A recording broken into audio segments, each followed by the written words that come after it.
Assalamualaikum warahmatullahi wabarakatuh.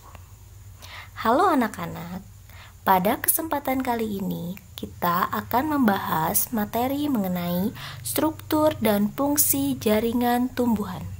Sudah siap? Mari kita mulai. Adapun tujuan pembelajaran kita pada kesempatan kali ini adalah setelah melakukan pembelajaran, peserta didik dapat mendeskripsikan struktur jaringan tumbuhan dengan baik dan benar, mendeskripsikan struktur jaringan akar dengan baik dan benar, menganalisis hubungan struktur dan fungsi akar dengan baik dan benar, dan menyajikan data berdasarkan hasil pengamatan struktur jaringan akar tumbuhan dan membuat laporannya dengan baik dan benar. Adakah yang masih ingat dengan jaringan? Apa itu jaringan? Jaringan adalah sekumpulan sel yang memiliki struktur yang sama yang membentuk suatu kesatuan untuk memberikan fungsi tertentu. Sel-sel pada tumbuhan yang memiliki struktur yang sama akan terintegrasi menjadi suatu jaringan dan memberikan fungsi tertentu pada tubuh tumbuhan. Berdasarkan aktivitas pembelahan sel penyusunnya, jaringan dibagi menjadi dua. Yang pertama, jaringan meristem. Yang kedua adalah jaringan dewasa. Apa itu jaringan meristem dan apa itu jaringan dewasa? Mari kita lihat tayangan berikutnya. Jaringan meristem. Jaringan meristem adalah jaringan yang sel-selnya aktif membelah diri secara mitosis. Hal ini menyebabkan sel-sel tumbuhan semakin bertambah dan menyebabkan tumbuhan mengalami pertambahan tinggi dan volume.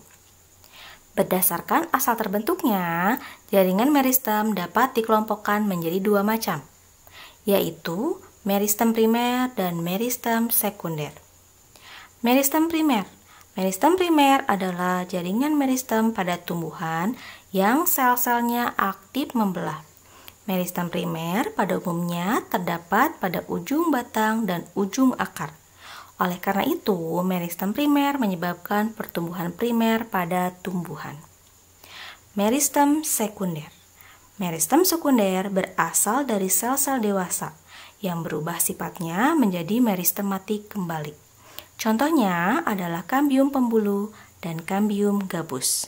Kambium pembuluh biasanya ditemukan pada tumbuhan dikotil. Sedangkan tumbuhan monokotil pada umumnya tidak memiliki kambium pembuluh.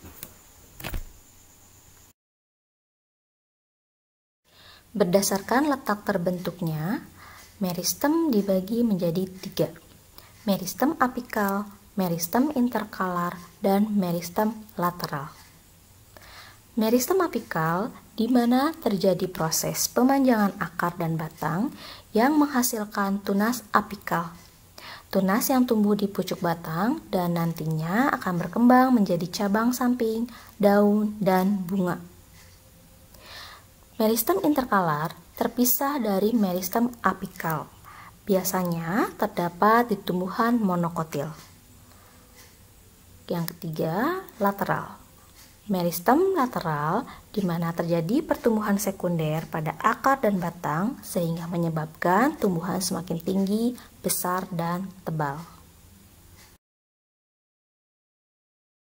Jaringan dewasa. Jaringan dewasa merupakan jaringan yang bersifat non-meristematik atau tidak aktif membelah.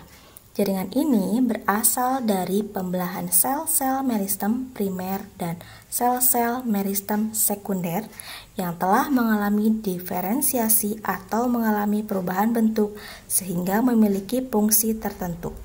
Berdasarkan fungsinya, jaringan dewasa dibedakan menjadi 4, yaitu jaringan pelindung, jaringan dasar, jaringan penyokong, dan jaringan pengangkut. Jaringan pelindung terdapat di seluruh permukaan luar tumbuhan. Tumbuhan membutuhkan jaringan pelindung untuk melindungi bagian dalam tumbuhan dari berbagai pengaruh luar yang merugikan. Jaringan dasar. Jaringan dasar merupakan jaringan yang hampir terdapat pada seluruh bagian tumbuhan dan disebut sebagai jaringan pengisi. Jaringan ini berperan penting dalam proses fisiologi. Jaringan penyokong. Jaringan penyokong merupakan jaringan yang berperan untuk menunjang bentuk tubuh tumbuhan. Terdiri dari kolenkim dan sklerenkim.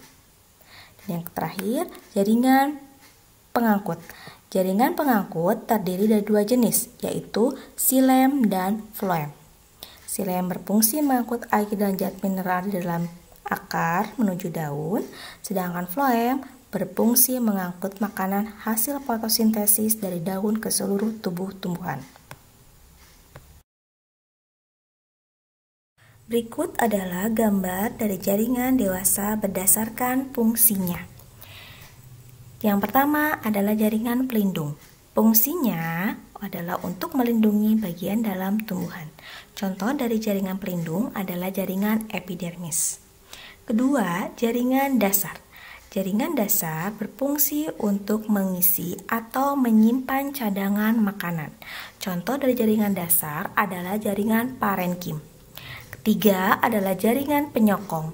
Jaringan penyokong berfungsi untuk memperkuat tubuh tumbuhan. Contohnya jaringan penyokong adalah jaringan kolenkim dan jaringan sklerenkim. Keempat, jaringan pengangkut. Berfungsi untuk mengangkut air dan zat hara mineral atau mengangkut hasil fotosintesis. Contoh dari jaringan pengangkut adalah xilem dan floem.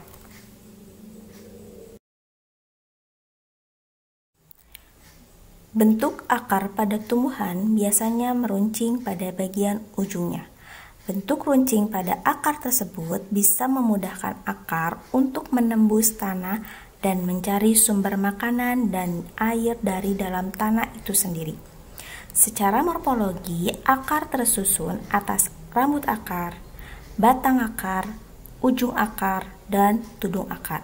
Sedangkan secara anatomi, akar tersusun atas bagian epidermis, korteks, dan silinder pusat. Struktur jaringan akar tersusun atas jaringan epidermis, jaringan korteks, dan jaringan silinder pusat. Jaringan epidermis merupakan bagian terluar dari akar. Sel epidermis memiliki dinding yang tipis, sehingga air dan mineral mudah masuk ke dalam sel epidermis yang kemudian diteruskan ke dalam korteks dan silinder pusat. Pada bagian tertentu, sel epidermis juga mengalami modifikasi menjadi rambut akar yang berfungsi untuk memperluas bidang penyerapan air dan mineral. Bagian yang lebih dalam dari epidermis yaitu korteks. Korteks ini tersusun atas jaringan parenkim yang dinding selnya tipis dan tersusun renggang. Korteks ini berfungsi untuk tempat penyimpanan cadangan makanan. Lapisan terdalam dari korteks disebut endodermis. Lapisan endodermis tersusun atas satu lapis sel yang membatasi korteks dengan silinder pusat. Pada silinder pusat terdapat jaringan pengangkut, yaitu jaringan xilem dan jaringan floem. Jaringan xilem berfungsi untuk mengangkut air dan garam mineral dari akar ke daun, sedangkan jaringan floem itu untuk mengangkut hasil fotosintesis dari daun ke seluruh tubuh tumbuhan. Demikianlah penjelasan mengenai struktur dan fungsi jaringan akar tumbuhan. Terima kasih atas perhatiannya. Wassalamualaikum warahmatullahi wabarakatuh.